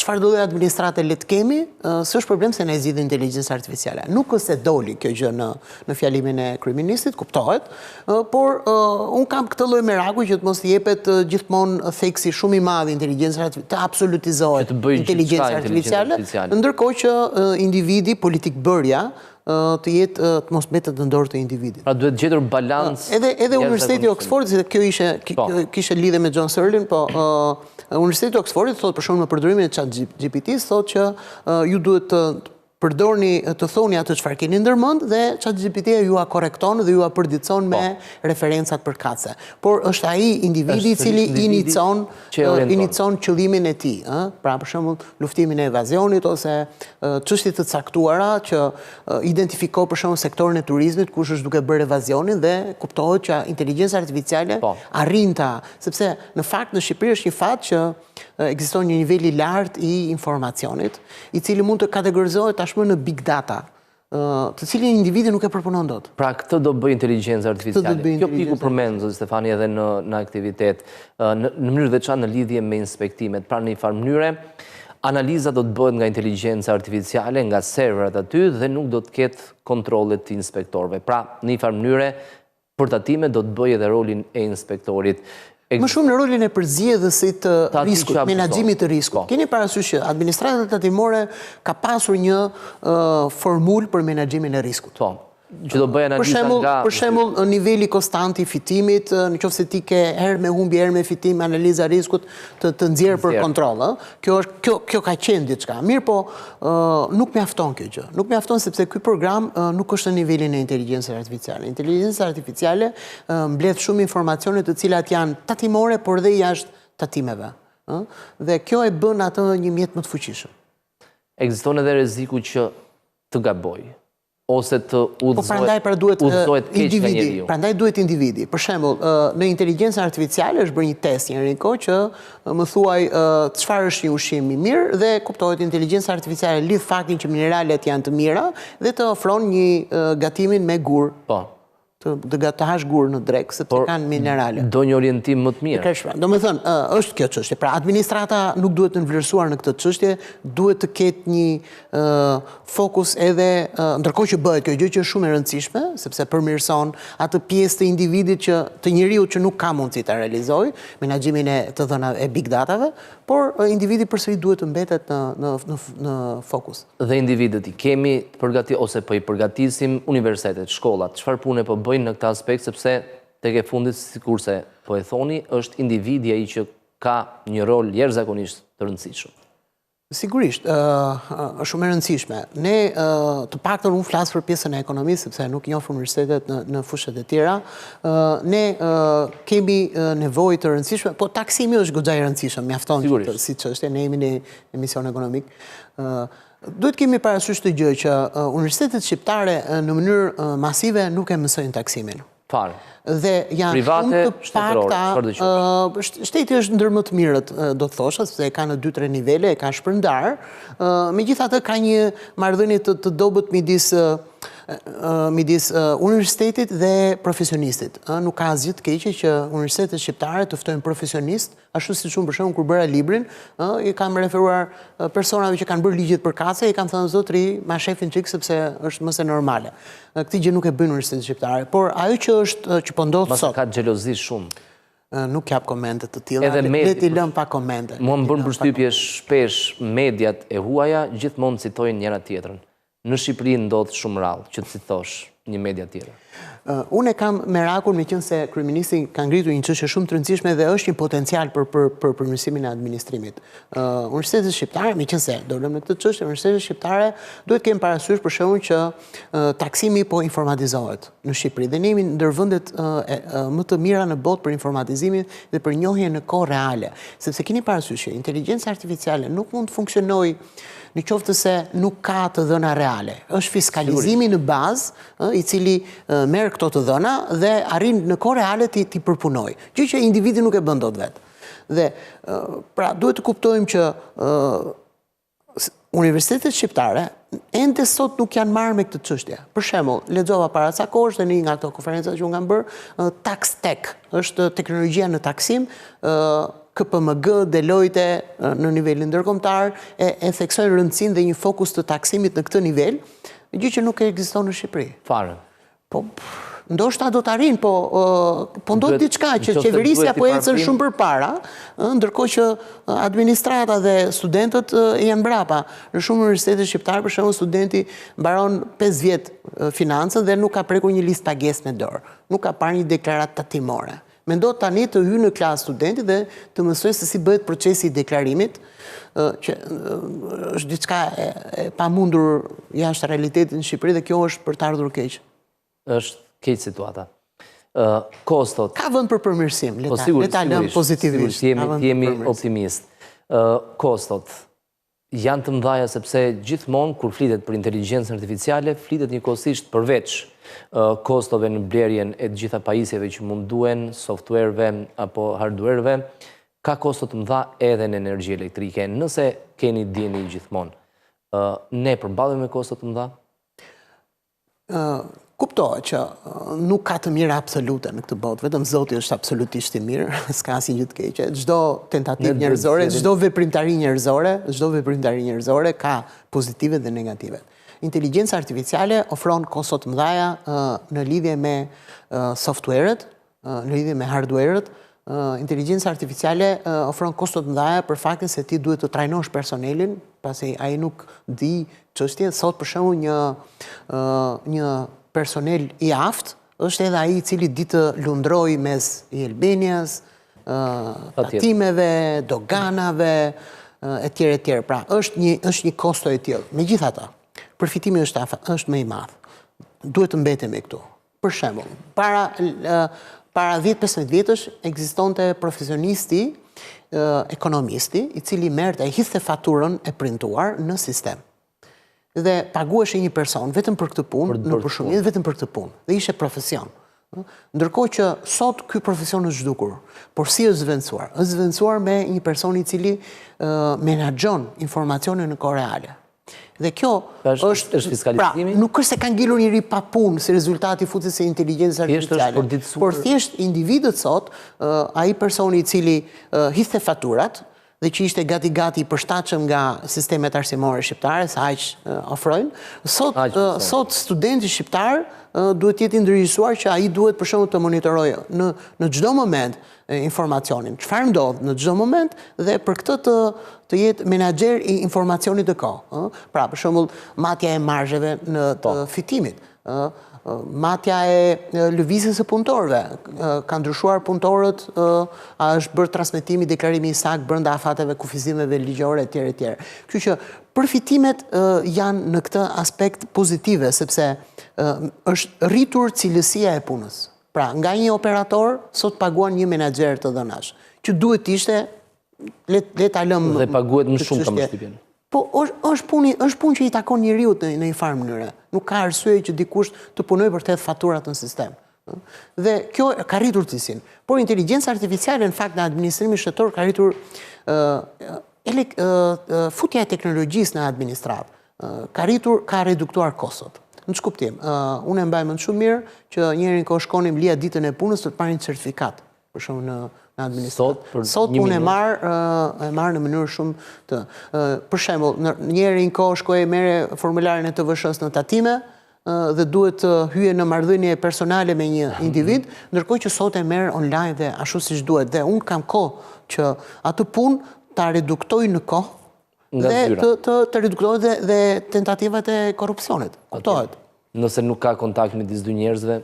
Për shembull, administrata, ndërkohë që po ndodh kjo, administrata për shembull ka përmirësuar procedurat për shpalljen e taksimit të dyfisht, të cilat janë bërë elektronike, deklarimet online dhe kjo ka ulur kontaktet midis tatim paguesit dhe drejtorisë përgjithshme të tatimeve sektorit përkatës Është mënyra më e mirë për të luftuar korrupsionin, inteligjenca artificiale. Sigurisht. Dhe nuk është se e kemi shpikur në këtë gjë, duhet ta pranojmë këtë e rekomandon Evropa, inteligjenca artificiale, siç e thash, përpunon big data, të dhënat e mëdha, të cilat individi nuk e ka të mundur, mungesa e kontakteve ka reduktuar në mënyrë domethënëse atë dhe përzgjedhja roli i inteligjencës artificiale që përzgjedh me të vërtet subjektin me problematik ka reduktuar daljen në kontroll sepse të parë sot shtrëmbër dhe do të nxjerrë për kontroll. Pse? Po i bërë shumë i bukur sot, dua të nxjerrë në kontroll nesër pas nesër, gjëra të tilla. Subjektivizmat kanë rënë. Dhe kjo është gjë e mirë, sepse jo vetëm që përzgjedh atë që është problematik, por gjithashtu rregullon dhe marrëdhënien që kur ti shkon e ka përzgjedhur dhe gjen gabimet që janë. Që kur vjen raporti i kontrollit do të vinë me problematikat përkatëse. Ndryshon normalisht e gjithë edhe kultura. Është një hap shumë i madh, por kuptohet duhet ndjekur nga sistemi arsimor shqiptar. Sigurisht. Është mbrapa. Arsimi është shumë mbrapa. Është mbrapa. Sepse teknologjia, ju e thatë dhe qeveria jonë po ecën shumë para në këtë aspekt. Po sigurisht. Qeveria është duke bërë një hap dhe ndërkohë shumë universitete, si që thash, 5 vjetë mbaron tjetër financë, nuk ka bërë një deklaratë tatimore, nuk ka plotësuar listë pagesën në klasë. Ne menaxher financier, të cilët nuk kanë plotësuar listë pagesën në klasë, kesa të duash në Shqipëri. Të shpresojmë ndryshoj. Të ndryshoj. Një tjetër pikë janë edhe prokurimet publike. Ne ndoqme dhe fjalën e kryeministrit Rama, tha që do ndryshoj gjithçka, madje edhe tek përsa i përket termave të referencës, pra kur hartohet një thirrje, pak a shumë. Edhe tek prokurimet mendoni se inteligjenca artificiale do të ruaj një rol thelbësor në përzgjedhjen e atij që realisht e meriton? Inteligjenca artificiale ofron, si të thash, një aftësi për punuese më të mirë të informacionit. Por ofron edhe deri diku një pavarësi, sapo tham. Pra, unë nuk dua të jap tenderin e vinit, rregulloj letrat në atë mënyrë. Inteligjenca do të jetë shumë e vështirë për një punonjës të administratës tatimore që të mos ta marrë parasysh se çfarë thotë inteligjenca artificiale, kuptohet ose të vendosin mbi atë. Ose të vendosin mbi atë, sepse kuptohet që përdorimi i inteligjencës artificiale njëkohësisht duhet shoqëruar me një transparencë, pra për mënyrën se si ajo menaxhohet inteligjenca artificiale, dhe kuptohet që nëse kemi implementimin të inteligjencës artificiale dhe një transparencë, menaxhim transparent të saj, çështjet do të përmirësohen në mënyrë domethënëse. Ndërkohë, kryeministri tha që në vitin e kaluar ka pasur 42 sulme kibernetike që kanë qenë serioze, sepse sulmet papërfillshme, sikur se tha ai, ka shumë shpesh. Në lidhje me administratën tatimore, së fundmi, madje ishte njoftim i administratës vetë, po niset puna për të pajisur me ISO 27001. Çfarë është kjo? ISO 27001 është një standard i cili tregon që ai që e zotron këtë standard ka aftësinë të menaxhojë të dhënat, të shmang riskun e shpërndarjes së të dhënave. Pra është një certifikim. Është vetëm në kuadër të mbrojtjes. Është një certifikim. Domethënë vinë personazhe të caktuara, vetë organizata, e cila të ofron ty standardin nëse ti ke plotësuar disa kritere. Dhe kjo në fakt është shumë e rëndësishme. Pse është e rëndësishme? Sepse formalizon çështjen. Çfarë do të thotë? Do të thotë që unë nuk ta jap ty standardin nëse ti nuk ke në rregullore të brendshme që duhet të kesh për shembull një regjistër risku. Jam i sigurt që në administratën publike të paktën janë ata që njohin se çfarë është regjistri i riskut. Nëse ti nuk bën mbledhje të caktuara të cilat protokollohen dhe në këto mbledhje diskutohet menaxhimi i riskut të korrur dhe masat e marra për të ardhmen. Dhe formalizimi, do me thënë shkrimi në një rregullore të brendshme dhe transparenca e përdorimit të saj, se kjo është gjithçka me transparencën lidhe. Çfarë do thotë? Do thotë që unë si administrat mund ta kem në rregullore regjistrin e riskut për shembull, por unë nuk e bëj ndonjëherë atë. Ndërkohë që ti që të kesh të standard duhet që regjistrin e riskut ta kesh të përditësuar në faqen tënde. Ky është rrisje që unë shoh në këtë moment. Pra, nuk është se ne presim një zgjidhje nga standardi. Standardi ne na vën në punë detyruese, në mënyrë të tillë që ne të realizojmë punën në mënyrën e duhur.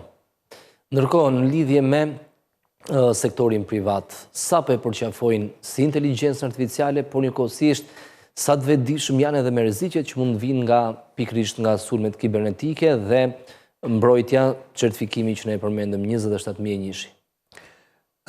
Atëre, kemi parasysh njërë që sektori privat ka kosto të mëdhaja në lidhje me këtë. Në qofse ne flasim për shtetin, shteti arrin të ketë ekonomizimin e shkallës për informacionin për kazë. Çfarë thot? Do thot që në qofse blihet një pajisje 100.000 euro, por që i shërben miliona njerëzve, është mëse normale, ka kosto, ka efektivitetin e durë.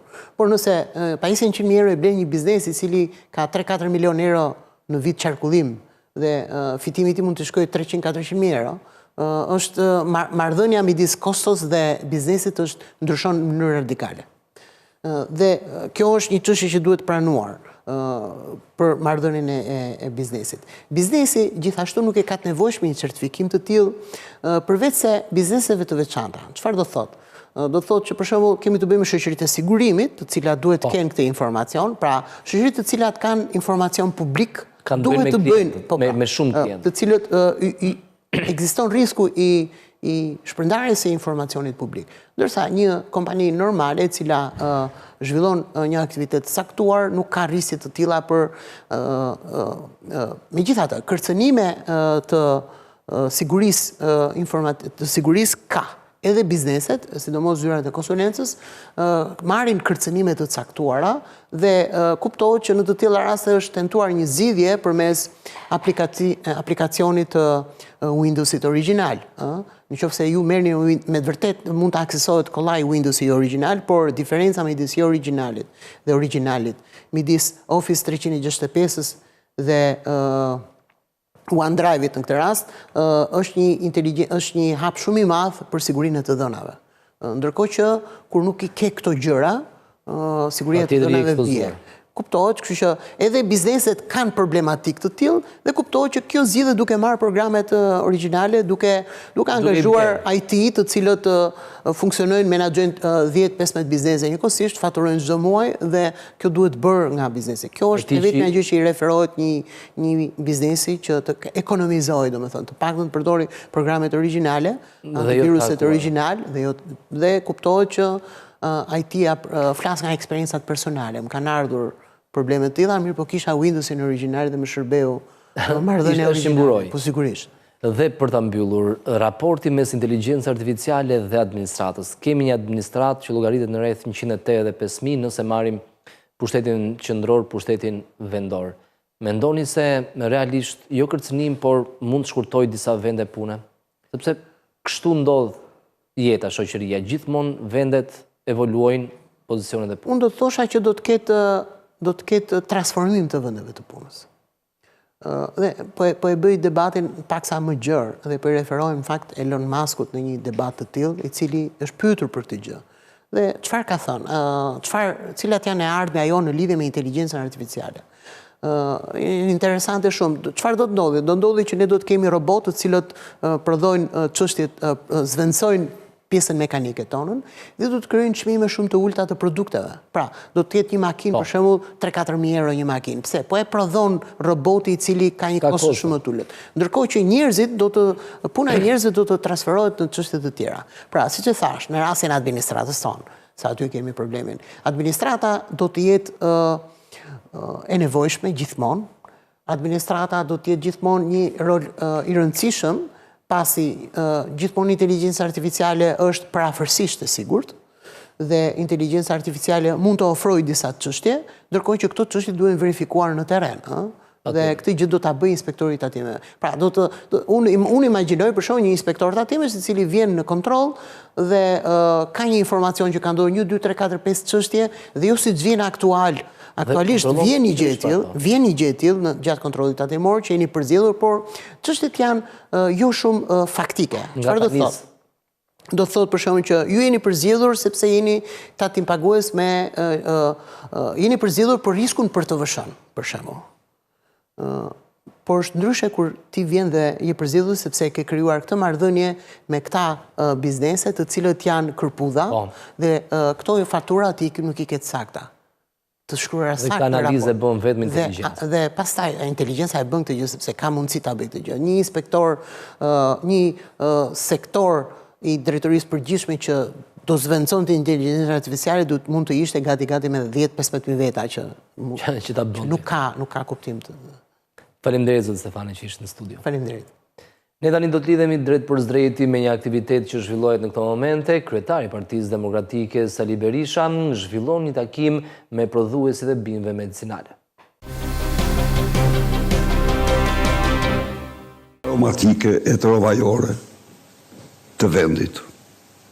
I dashur zoti Filip, i dashur Gjok, dashur Eduard dhe Hasan, Spari ju përshëndes shumë përzemërsisht ju dhe të gjithë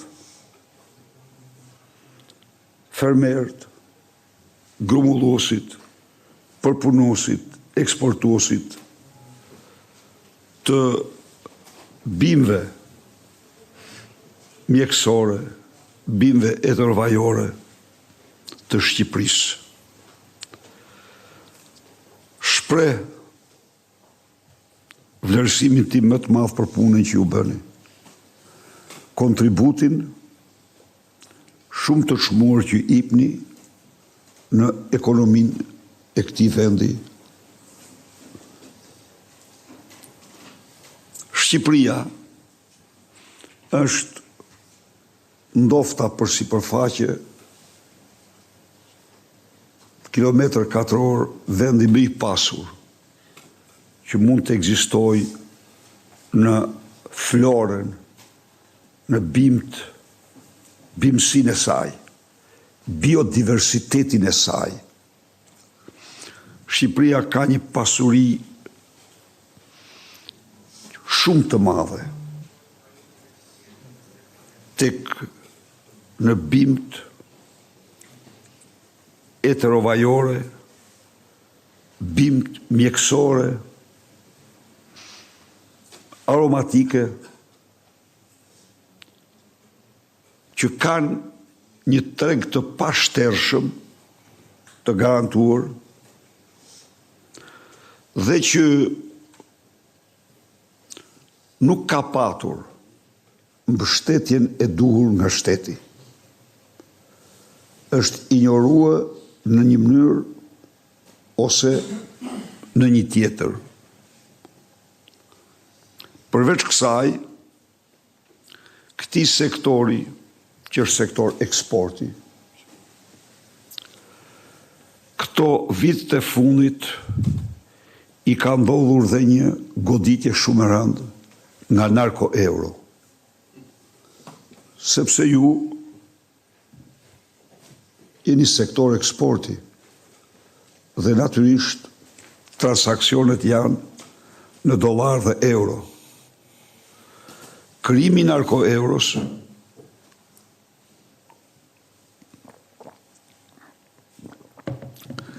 zhvlerësimi i saj nga euro e bimëve helmose drogave ka bërë që me qindra si përmarrje eksporti të falimentojnë dhe me 10 mijëra shqiptar të humbasin vendet e punës. Ne në projektin tonë për Shqipërinë madhështore, ne konsiderojmë sektorin e bujqësisë një sektor të rëndësisë parësore për realizimin e këtij projekti. Dhe jemi zotuar për një përmbysje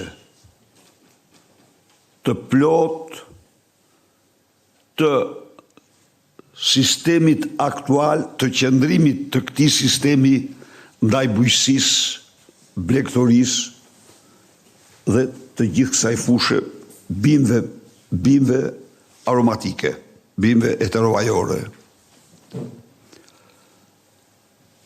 Ne do të dyfishojmë buxhetin për këtë sektor dhe do të 4 ose 5 fishojmë subvencionin për fermerët. Do të subvencionojmë çdo hektar të mbjell, pra çdo njësi prodhimi, çdo kokë bagti dhe çdo fidan të mbjellur. Për ju, si sektor i veçantë, do të subvencionojmë çdo përpjekje tuaj për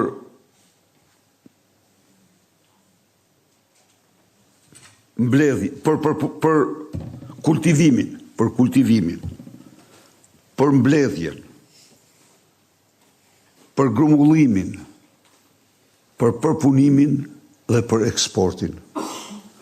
Ju garantoj se do t'je një sektor me përparësi absolute.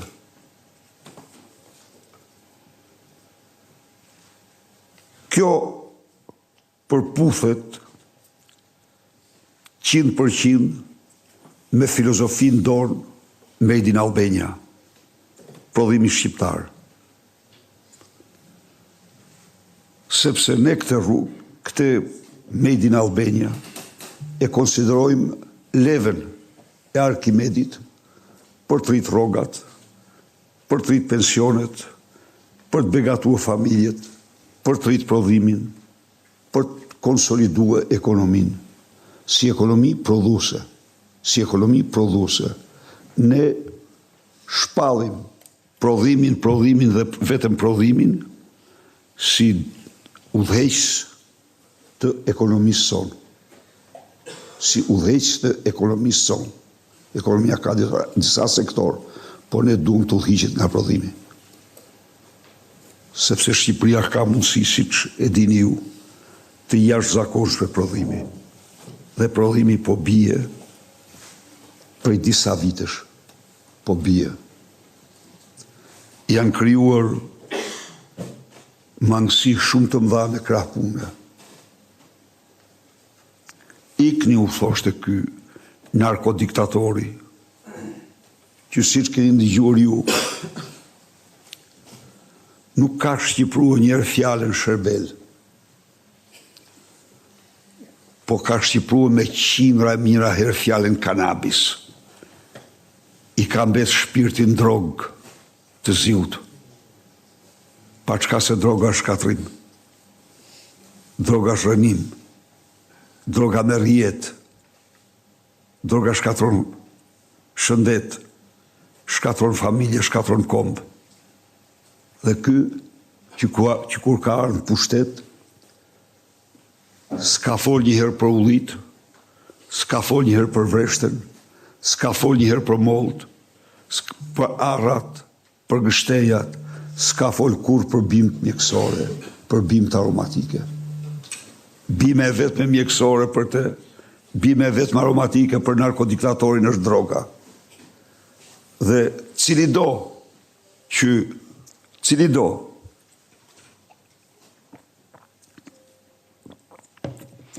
do të njohë tjetrin, do të gjykoj nga fjalori nga ato që flet.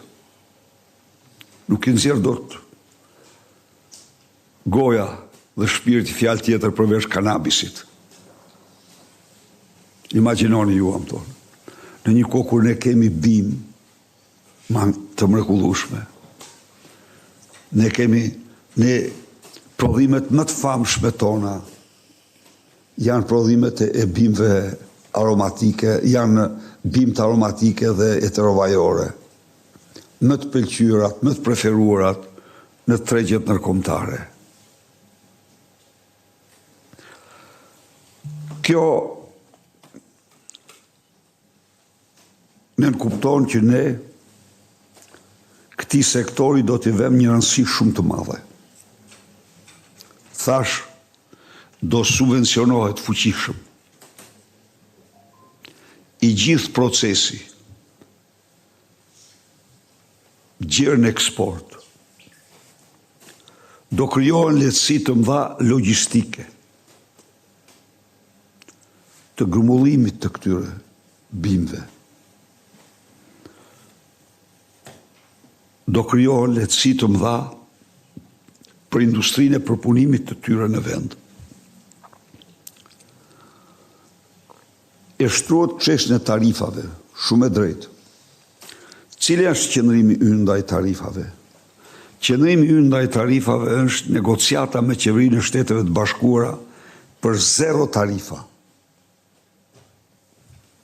Ne do i vendosim 0 tarifa me kërkesën që qeveria amerikane të na përgjigjet dhe ne me 0 tarifa dhe ju të përfitoni. Por të supozojmë se qeveria amerikane për arsye të veta nuk adapton këtë, ne do kompensojmë ju plotësisht tarifin e eksportit të vendosur nga vendet ku ju eksportoni. Ne, po absolutisht, ne do bëjmë gjithë shka me grante, si thash, për çdo njësi i prodhimi. Dhe ato nuk do t'i merrni ju mbi bazën e burokracisë, me dokumentacionat më të thjeshta. Ju do merrni të gjithë mbështetjen bazuar në faturat që shkisni, bazuar në dokumentat që mbillni, bazuar në punën që harxhoni për në proceset e trajtimit të këtij sektori. Shqipëria ka patur dhe ka institucione në këtë sektor, por ne do fuqizojmë krahas studimeve për bimt frutore, bimt e arave, krahas studimeve për bimt arrore, bimt e tjera, ne do të fuqizojmë shumë sektorin e studimeve të bimëve aromatike. Do të stimulojmë, do të angazhojmë forcat më të mira. Ekspertizën shkencore më të mirë në këtë sektor. Kudo e tha buku nga kudo Shqipëria është me një pasuri të madhe natyrore në këto bimë.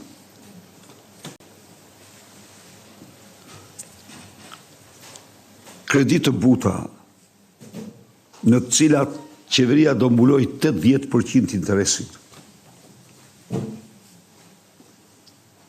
do ofrohen për ju, si pas sektorve.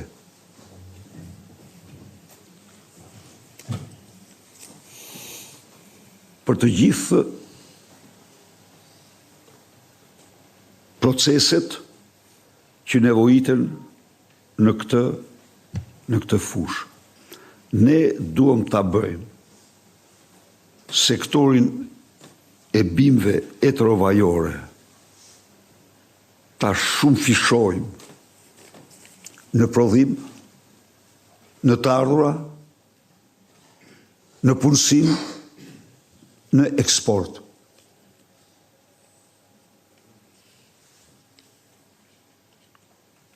Ju keni bërë shumë dhe e keni bërë pa ndonjë ndihmë, pa ndihmën që meritoni.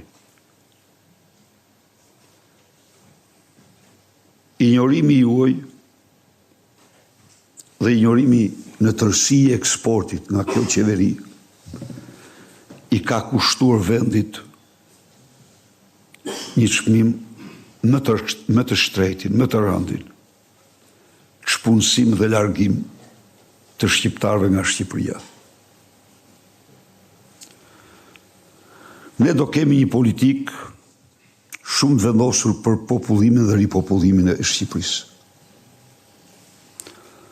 Ne do bëjmë gjithçka që ata që u larguan dhe që në të shumtën punojnë sektor bujësie të kthehen të punojnë sektor bujësie në Shqipëri.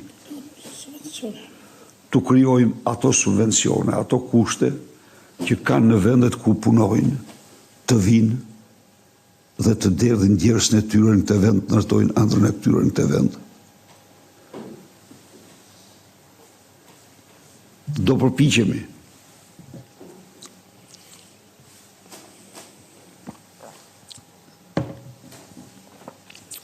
të mbështesim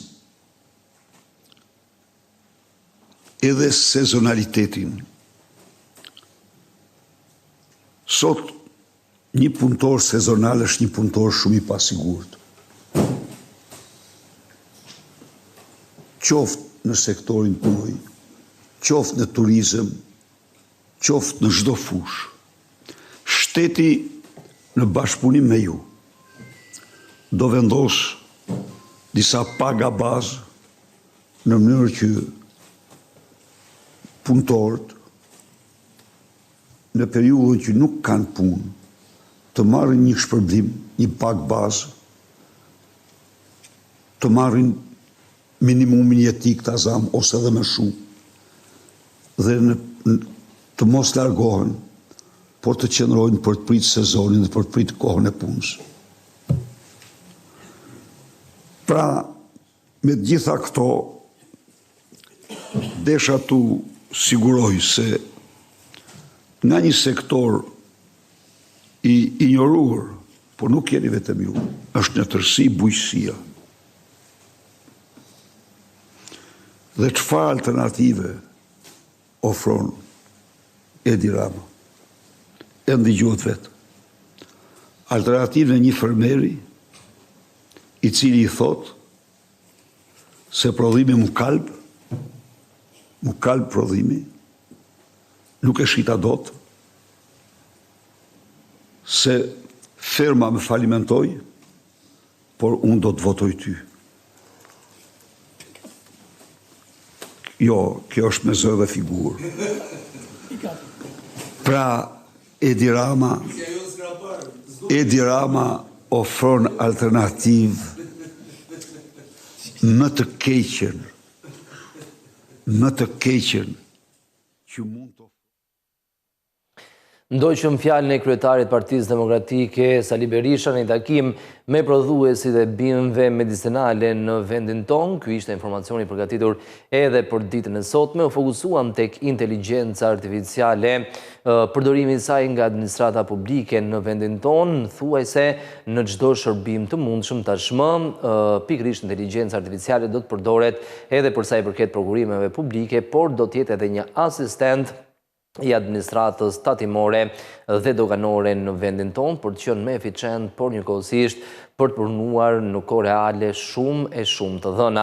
U fokusuam edhe për sa i përket të tjera zhvillimeve që kanë të bëjnë si me ekonominë tonë, me historinë e tregjeve, por njëkohësisht edhe me zhvillimet ndërkombëtare që padyshim kanë ndikim edhe në vendin tonë, në mënyrë të veçantë tek tregu monetar. Do të rishihemi sërish nesër si gjithmonë në orën 10 deri atëherë, mirupafshim.